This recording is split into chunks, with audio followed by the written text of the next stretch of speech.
estoy grabando. Ahora estoy grabando. ¿Ya?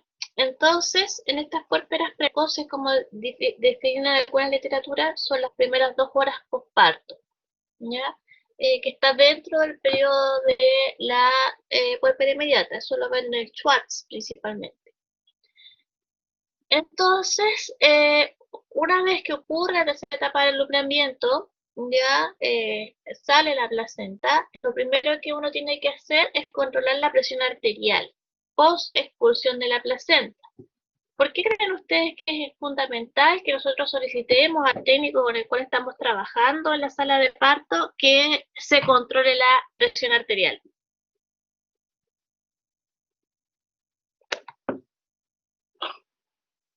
¿Por la pérdida sanguínea que ocurre durante el parto?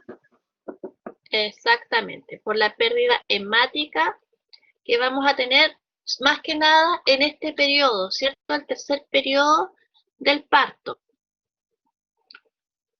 Porque recuerden que es ahí, dependiendo del tipo de alumbramiento, es el que va a ser, ¿cierto? ¿Cuáles eran los tipos de alumbramiento?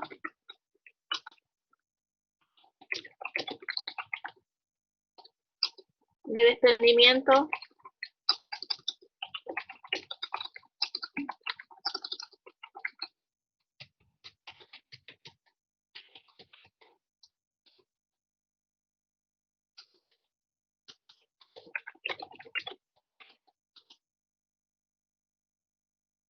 A ver, me estoy viendo el chat. Ya, pero los tipos de desprendimiento, Arlene, ¿se acuerdan que teníamos 2 tipos de desprendimiento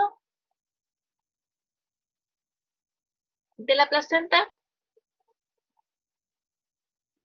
El mecanismo. Baudelaire-Schulz y Baudelaire-Duncan. Ya, muy bien. Uno era central, como dice, el Duncan. ¿Cuál es el central y cuál es el periférico? El central es Baudelaire-Schulz y el periférico Baudelaire-Duncan. Muy bien. Entonces, dependiendo del tipo de desprendimiento, nosotros vamos a tener o el sangrado durante se produce el alumbramiento o cuando sale todo junto cuando hace el Schulz, ¿cierto? Entonces, ahí vamos a valorar la cantidad de la pérdida hemática y por lo tanto tenemos que pedir que controle la presión arterial. ¿Cuándo nosotros estaríamos hablando de hipotensión?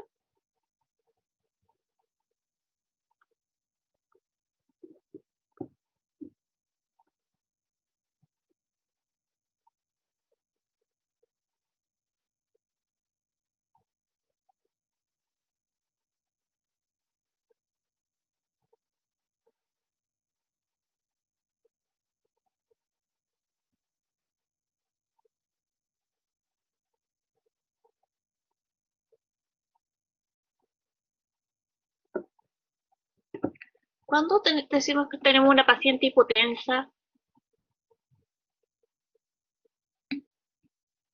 Cuando baja la presión arterial, ya. ¿Y cuándo eso?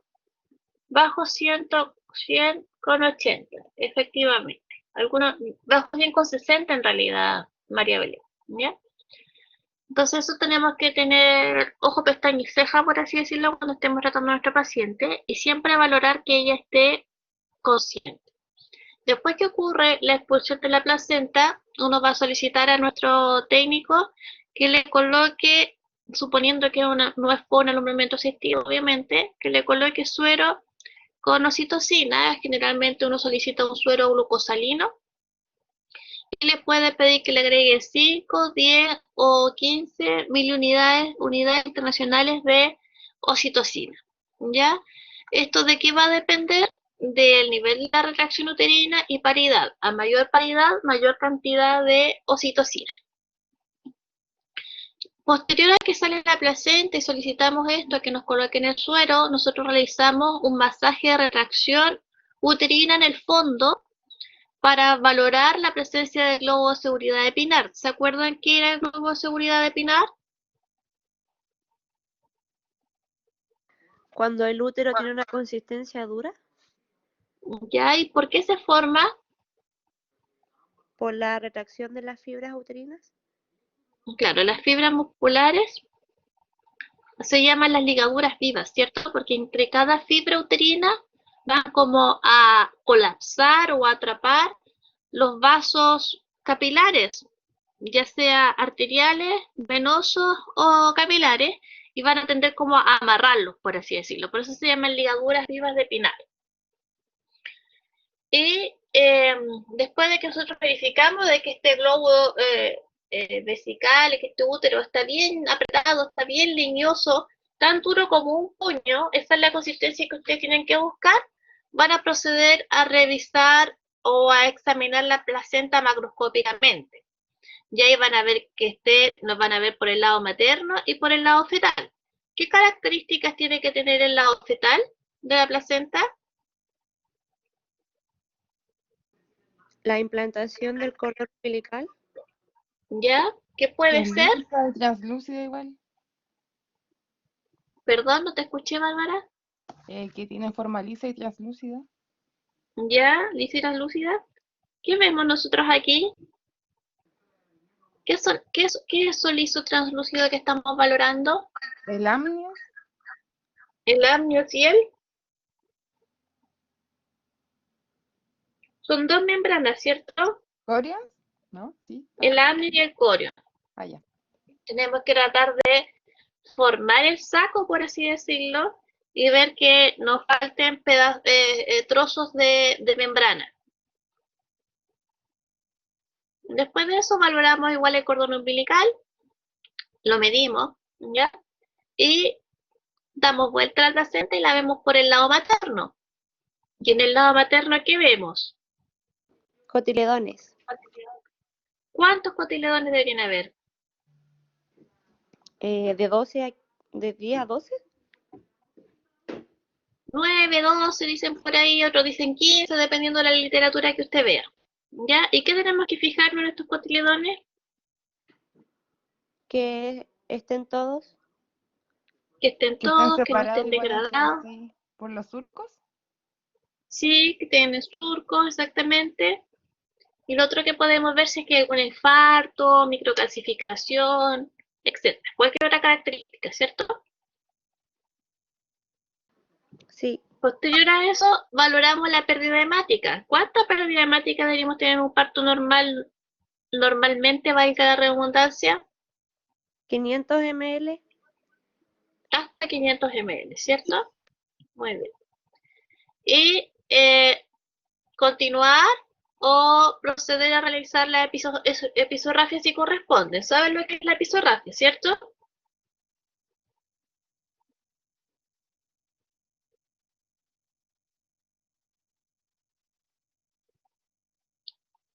La episiotomía es cuando corto y la episorrafia es cuando suturo. ¿Ya?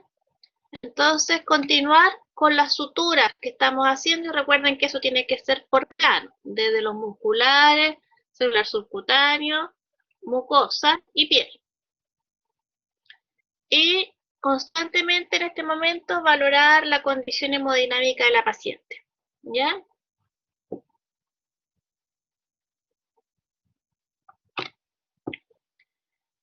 Al ingreso, después que ya terminamos en la sala de parto, llevamos a nuestra paciente a la sala de recuperación. En la sala de recuperación nosotros tenemos que entregarla. Lo primero que va a hacer el funcionario cuando llegue ya, es bueno, obvio que presentarse, corroborar brazalete, le va a controlar signos vitales. Y dentro de los controles que va a hacer, va a valorar la vía venosa. ¿Ya? Que esté ¿cómo se llama esto? Que el número de la bránula, cuándo la pusieron, que la vía venosa esté perfundiendo, qué medicamento trae suero, que generalmente es oxitocina y metamisol, ¿ya? Valorar la fecha de vencimiento, de instalación, ver que no tenga signos de flebitis, entre otros. También tenemos que fijarnos cuando estamos en la recuperación que nuestra paciente pueda traer o no el catéter peridural. ¿Qué es eso?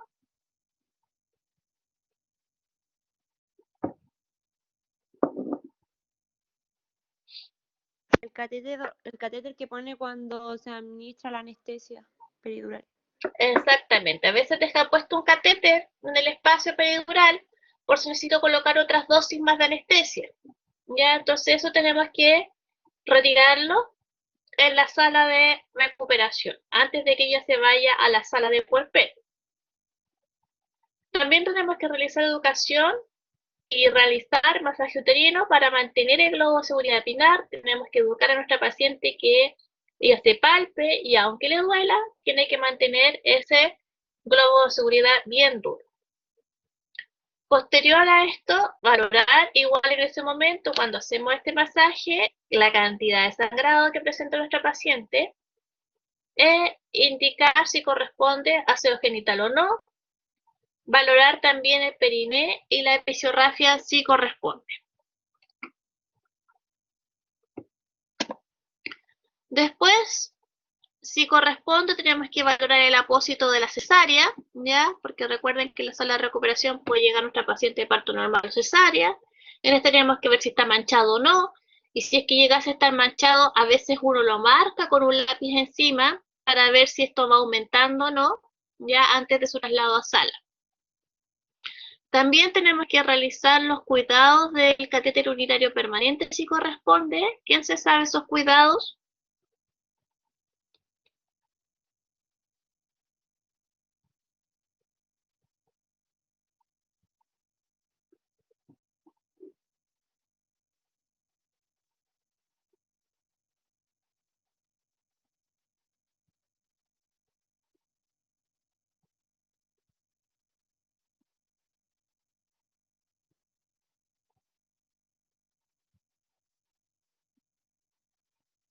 ¿Aló? ¿Me fui? ¿Están ahí? Ya que no está acodado, ¿qué más?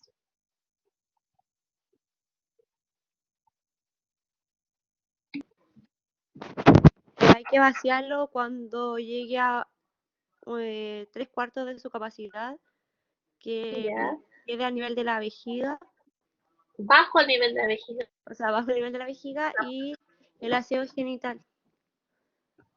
Ya, recuerden que el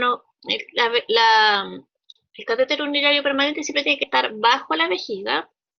Tenemos que valorar dónde está fijado, ¿cierto? Porque podemos tal vez rotar el sitio de fijación para no irritar tanto la piel. Fijar que la bolsa recolectora llene como máximo un 3/4, ¿ya? Y que esté por lo menos a cuántos centímetros del suelo.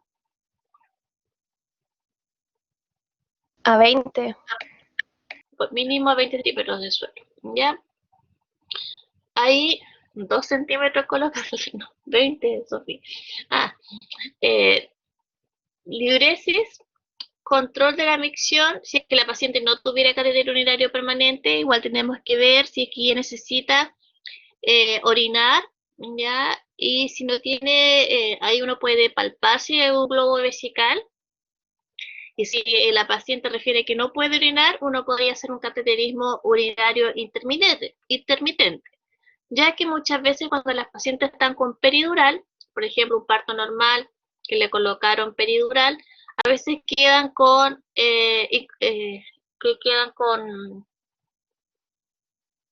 retención urinaria. Entonces, para eso uno hace un cateterismo.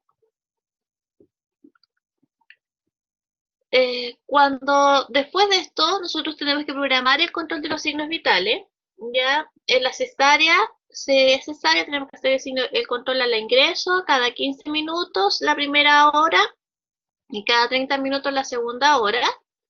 La paciente no debería estar más allá de las 2 horas, se va a su sala después de que pasen 2 horas o que recupere la movilidad completa de las piernas. Pero si no hubiese esa cama, como tiende a suceder en el Hospital Hernán Enríquez Aravena, la dejan ahí en la recuperación y se programa el control cada 6 horas hasta el alta a la sala. Si tiene alguna patología agregada como hipertensión, se deja según indicación médica el control de signos vitales. Y en el parto normal se controla los signos vitales al ingreso, a la hora, a las 2 horas y el alta. Y si se queda más tiempo, al igual que la cesarizada, se controlan cada 6 horas los signos vitales. Si tiene patología, al igual que en la cesarizada, se deja el control de signos vitales según indicación médica. Ahora, vuelvo a repetir que es importante educar a la puérpera que será trasladada a la sala cuando recupere completa movilidad de las piernas. En general son 2 horas en promedio, puede ser un poquito más, sobre todo si se usó mucho fentanil, que tiende a inhibir la micción espontánea. Valorar las indicaciones médicas que presenta, porque por ejemplo puede que alguna paciente haya presentado durante el trabajo de parto, demasiado vómito, ya, entonces a veces les dejan sueros con electrolitos, etcétera. Y obviamente fomentar la lactancia materna y el apego. Cuando la paciente llega a la sala, aquí tenemos que facilitar el traslado de la paciente, que la pasamos generalmente en la camilla en que viene trasladado a su cama, y fijarse que esta camilla quede al mismo nivel de la cama para que la paciente no se nos vaya a caer y no le cueste tanto moverse. Cuando ustedes llegan a hablar con ella, tienen que presentarse, su nombre, su profesión, y es súper importante corroborar el brazalete de identificación de la madre y el recién nacido, que correspondan a los nombres, al apellido, etcétera, y volver a preguntar si tiene alguna alergia, porque lo más probable es que en el puerperio le pasen más medicamentos. ¿Ya? En general, en el puerperio se programan control de signos vitales cada 8 horas o según indicación médica. Y el tipo de reposo que se deja a las puérperas generalmente, sí, es absoluto por 12 horas y luego relativo. ¿Por qué vamos a dejar a las puérperas en periodo absoluto por 12 horas? Puérperas cesarizadas.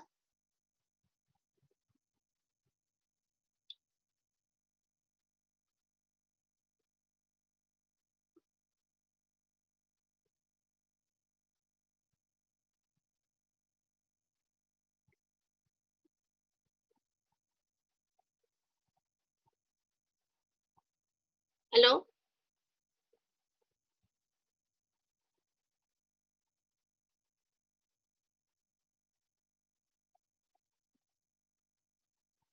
¿Hay alguien por ahí?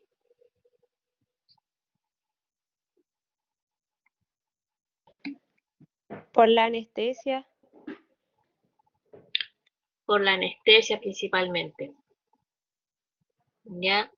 Por la anestesia raquídea, porque generalmente la anestesia raquídea, chicos, va al espacio raquídeo, va muy cerca de la médula, donde está el líquido cefalorraquídeo. Entonces, si nuestra paciente se levanta muy rápidamente, le puede quedar con un dolor de cabeza permanente. Se le puede, como, entre comillas, hablando el lenguaje muy poco técnico, pero como para que me lo entiendan bien, entre abrir, por así decirlo, ese espacio donde fue puncionado y generar una pequeña hemorragia en ese espacio. Entonces, para satisfacer o generar ese problema, ¿sí estoy hablando? No sé si me escuchan.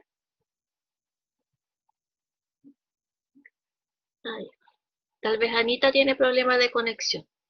Para aliviar ese problema, no sé si han escuchado hablar, muchas veces les colocan unos parches de sangre. ¿Han escuchado hablar de eso, no? No, yo no al menos. Ya, entonces, ¿de qué se trata eso? Es que en ese espacio donde se colocó la anestesia queda como una hemorragia, por así decirlo. Entonces va el anestesista a la sala, las pacientes refieren, chicas, unos dolores de cabeza EVA 9-10, gigante, que les molesta enderezarse, el caminar, un dolor de cabeza muy, muy fuerte. Entonces, ¿qué es lo que se hace? Va el anestesista a la sala y ahí se coloca todo un campo estéril alrededor de la paciente y la matrona le saca sangre a la paciente del brazo, del antebrazo, como si fuéramos a tomar un examen de sangre comúnmente, también vestida estéril obviamente, y le pasa la jeringa con la sangre al anestesista, y este anestesista la coloca en el espacio raquídeo, y ahí le hace un parche a la paciente con sangre para que eso coagule. Y eso hace que se restablezca el equilibrio y le deje de doler la cabeza.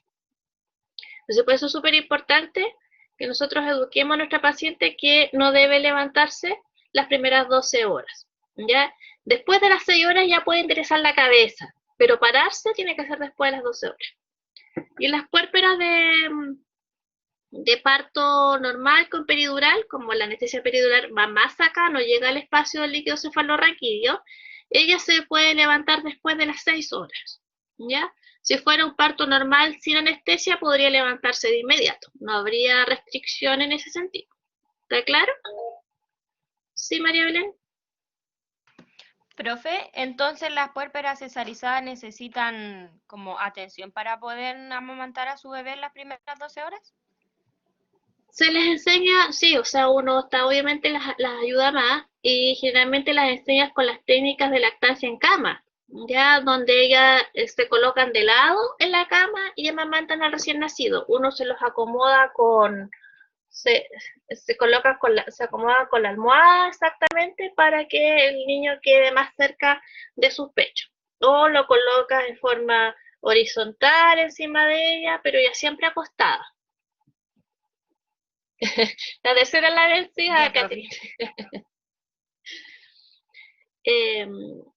Y bueno, y la del parto cesárea, o sea, parto normal, como les mencionaba, ellas se pueden levantar, si no tuvieran anestesia peridural, se pueden levantar inmediatamente sin problema.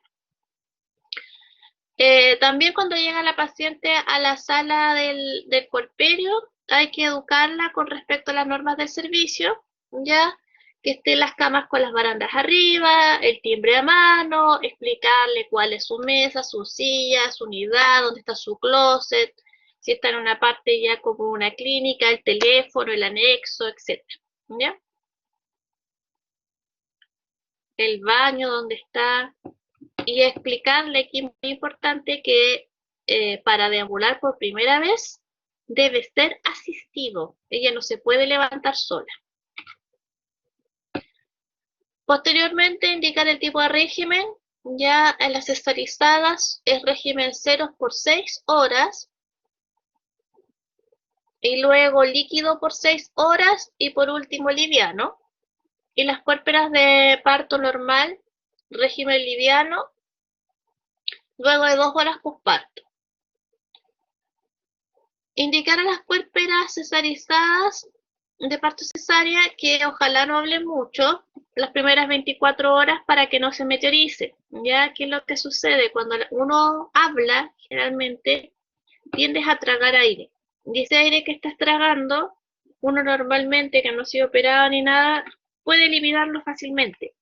Pero las puérperas tienden a meteorizarse mucho y se empiezan a distender, se hinchan mucho, mucho, mucho. Entonces es súper importante que uno les explique que no deben hablar mucho. Por eso igual es bueno que muchas veces cuando las pacientes tienen la opción de programar su cesárea, ojalá lo hagan en la noche, cosa de que nadie las vaya a ver las primeras 12 horas, para que no hablen tanto. Pero lo ideal es que no hablen mucho durante las primeras 24 horas. De ahí nosotros tenemos que indicar o transcribir medicamentos. Se puede levantar, Macarena, después de las 12 horas. Si es puérpera de parto cesáreo. Si es puérpera de parto normal, después de las 6 horas. Indicar o transcribir los medicamentos que puede ser los analgésicos que se les deja más habitualmente, el paracetamol 1 gramo cada 8 horas, ketoprofeno 100 miligramos cada 8 horas, orales, vía oral.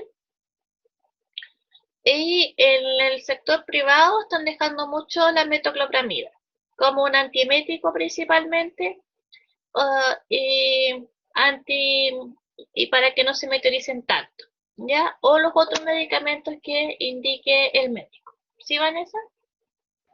Profe, pero ¿se dejan todos esos medicamentos indicados o uno solo? Depende. Nosotros generalmente, por ejemplo, en el hospital Hernán Enríquez Aravena, uno ve que generalmente les dejan solo paracetamol. Pero si la paciente empieza cuando uno le hace la evaluación y te refiere un EVA más elevado sobre 5 con paracetamol, le agregas otro analgésico, y es ketoprofeno.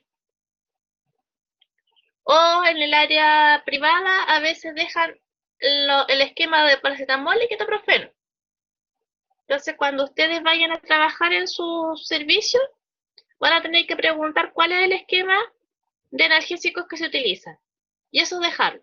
Ya yo le estoy dando, en general, lo que se está usando aquí en la clínica mayor, en la alemana y en el hospital regional. Pero no sé si, por ejemplo, en el hospital de Victoria usarán el mismo esquema. ¿Se entiende? Ah, ya, sí. Y si, por ejemplo, ya le damos paracetamol y aún sigue con dolor, entonces le damos paracetamol más ketoprofeno. Y si además está meteorizada, le vamos a dar paracetamol, ketoprofeno y metoclopramida. Sí, la metoclopramida siempre se deja cuando es cesarizada, ¿ya? Ah, ya. El, Eso sí o a sí. las puérperas de parto normales no se les deja metoclopramida, Ah, ya. Ah, ya entendí ahora. Ya, gracias. ¿sí? Sí. Ya. Diariamente en el puerperio se tiene que evaluar las mamas, la lactancia, la retracción uterina y lóqueos. Generalmente lo hacen cuando la paciente llega a la sala y cuando uno recibe turno. Entonces uno tiene que ver las mamas, observarlas y ver si es que llegasen a haber grietas, indica tratamiento. Y el tratamiento que generalmente se utiliza en el hospital regional es sacar leche de la misma madre después de que termina de dar pecho. Primero el primer tratamiento para las grietas, chicas, es la técnica de lactancia. Valorar que hay un acople correcto y la succión correcta. Y después de eso, tenemos que indicar el tratamiento para las grietas, porque si yo la acoplo bien, no voy a seguir produciendo más grietas. Pero si ya tiene las grietas hechas, tengo que decirle a la paciente que termine de sacar el recién nacido, termine de darle pecho, y para sacarlo y no me griete más el pecho, uno le indica que tiene que colocar el dedo meñique entre medio de la comisura de los labios. Entonces así rompo el vacío y ahí retiro el recién nacido del pecho. No lo saco como un chupón, por así decirlo, porque ahí más le va a doler a la madre. Y después de eso, le pido a la paciente que se saque unas gotitas de leche o calostro, dependiendo del momento en que esté, calostro es mejor, y se los deje ahí en los pezones, bien distribuidas sobre todo en las zonas de las grietas, y le podemos hacer un tratamiento de luz. Ya estas ampollas, no, ampolletas que habían antes, o estas ampolletas, las de luces rojas que dan calor seco, se dejan 15 minutos por mama, donde está la grieta, 3 veces al día y es súper eficaz. Algunas partes indican algún medicamento en pasta, ya como una pomada, pero personalmente a mí no me gusta mucho, yo prefiero el calostro de la leche materna. ¿Por qué? Porque esa pomada que queda en el pecho, cuando coloque el recién nacido tomar otra vez, lo va a tragar. Entonces esa es la razón por la cual a mí no me gusta.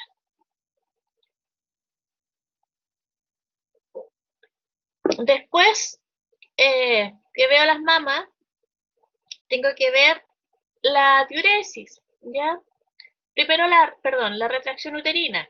Y aquí tengo que ver que tenga el globo de seguridad de Pinar formado y valorar la cantidad y característica de los loquios. Los loquios es el sangrado que queda después del parto, que es similar a una menstruación. Lo normal sería como que uno vea un flujo menstrual regular, por así decirlo. Y lo podemos clasificar en escasos, normales o abundantes, clasificándolos como los periodos menstruales, por así decirlo. Y las características es que están hemáticos, que es cuando están rojos, como un periodo menstrual, seromáticos, que es como cuando se está acabando los días de la menstruación, por así decirlo, y hemáticos, serosos, perdón, que es cuando ya están como puro café oscuro, por así decirlo, y como mucosidad. ¿Se entiende? Sí, profe. Son. Posterior a eso, tenemos que valorar la presencia de diuresis y deposiciones. Una paciente no se puede ir de alta del hospital si no ha orinado o no ha tenido deposiciones. Entonces tenemos que valorar la cantidad y las características. La deposición tiene que ser una, al menos al día siguiente después del parto, Y la diuresis tiene que ser como era antes de, como las diuresis normales nomás, chiquillos. Ya, lo esperable. Los cuidados del catéter urinario permanente se procede. Generalmente se deja indicado el retiro de este catéter urinario permanente a las 12 horas posparto. Justo uno se la retira y la paciente se podría levantar. Como que coincide.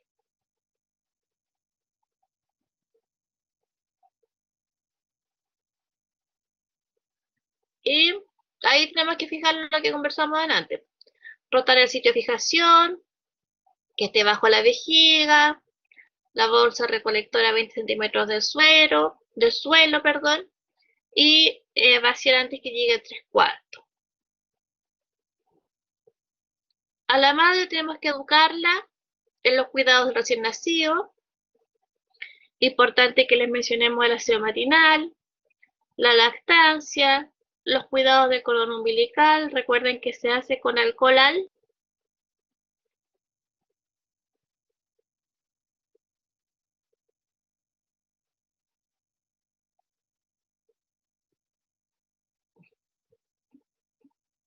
al 70% exactamente. La muda, cuándo se debe realizar el primer baño, sus indicaciones, explicarles que al recién nacido lo van a vacunar, contra qué lo van a vacunar o la van a vacunar.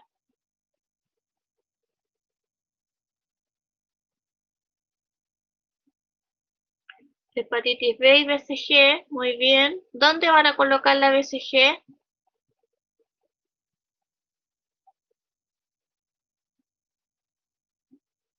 En el deltoides. ¿Y la hepatitis B dónde se coloca? Recuerden que es intradérmica la BCG, ¿cierto? Y la hepatitis B, vasto lateral y es intramuscular, ¿cierto?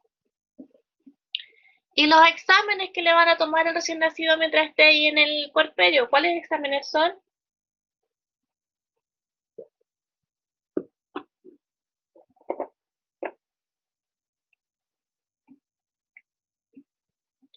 PKUHC, ya, y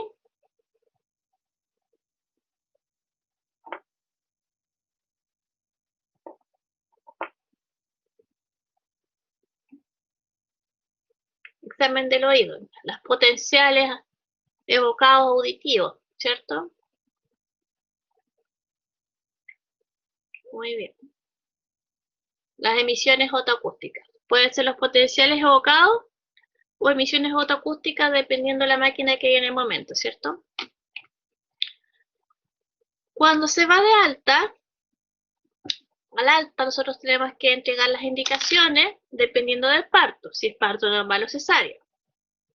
Siempre recordarle a la paciente que debe tener un control de su CEFAM dentro de los 7-10 días posparto y el retiro de los puntos de cesárea generalmente es a los 10 días, ¿ya? En algunas partes los dejan más tiempo, pero eso es por indicación médica. También mencionar que los puntos de la episodorrafia se reabsorben solos. Educar en el aseo y el baño diario. Esto es súper importante que nosotros le dejemos a nuestra paciente claro que ella se puede bañar, porque todavía hay muchas pacientes que piensan que no se pueden bañar después del parto. Y cuando llegan al alta, al puerperio, al CEFAM, las pacientes tienen todo su cuerpo sucio, chiquillas. Generalmente en el Nene Enrique mandan a las pacientes para la casa sin parche. En algunas partes les ponen Tegader. Y está todo el lugar donde tenían la tela que tenían que iba pegada en el parche mientras estuvieran en el hospital, está todo sucio, todo sucio. Entonces es importante educarla que se puede bañar, que no le va a venir ese famoso posparto que le llamaban antes, ¿o no? ¿Se acuerdan? ¿Han escuchado esos mitos? En donde se les va a cortar la leche, le van a caer las penas del infierno si se baña supuestamente.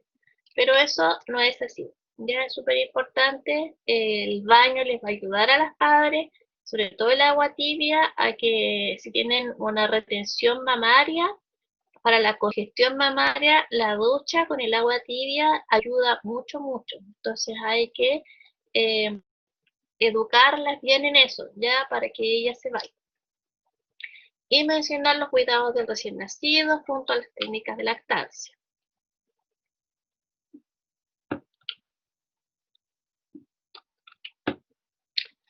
En el CEFAM, ¿qué es lo que nosotros hacemos cuando llega una triada? Que le decimos que es porque viene la madre y el recién nacido, en realidad es triada porque muchas veces llegan con el padre.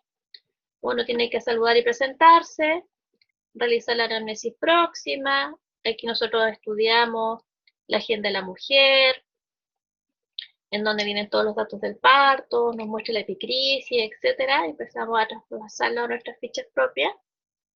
Le hacemos control de signos vitales, procedemos a hacer el examen físico segmentario. Primero, sí, ahí incluimos peso y talla, ¿cierto? O sea, el peso en realidad porque la talla no cambia.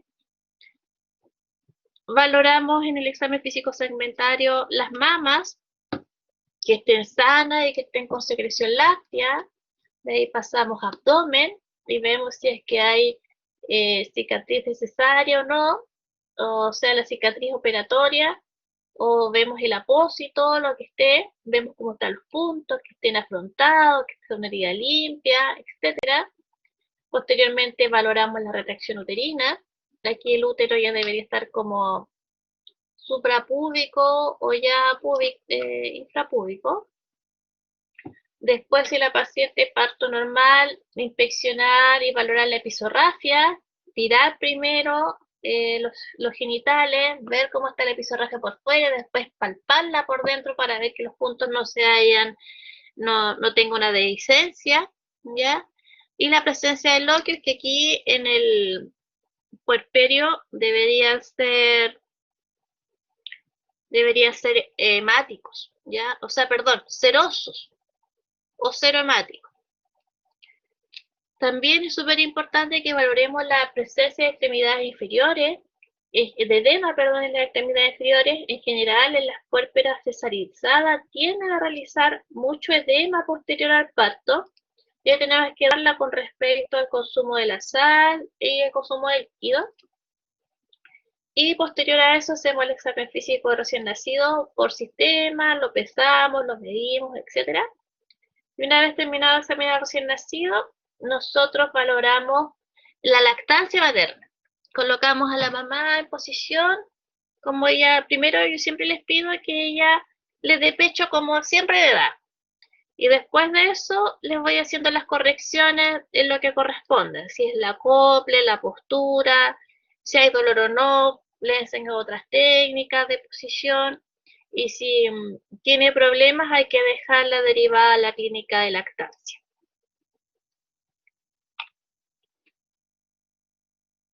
¿Tienen dudas, consultas al respecto, chicos?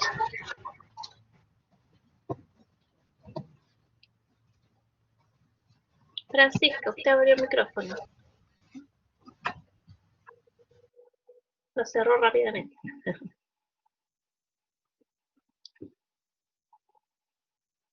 Bueno, si no tienen dudas ni consultas, los dejo en libertad de acción. ¿Les quedó todo clarito? Sí, profe. Qué bueno, me alegro. Entonces, no sé si tienen más clases ahora o no, pero los dejo libres, que descansen y cuídense mucho. Que estén muy bien. Chao, chao. Igual usted.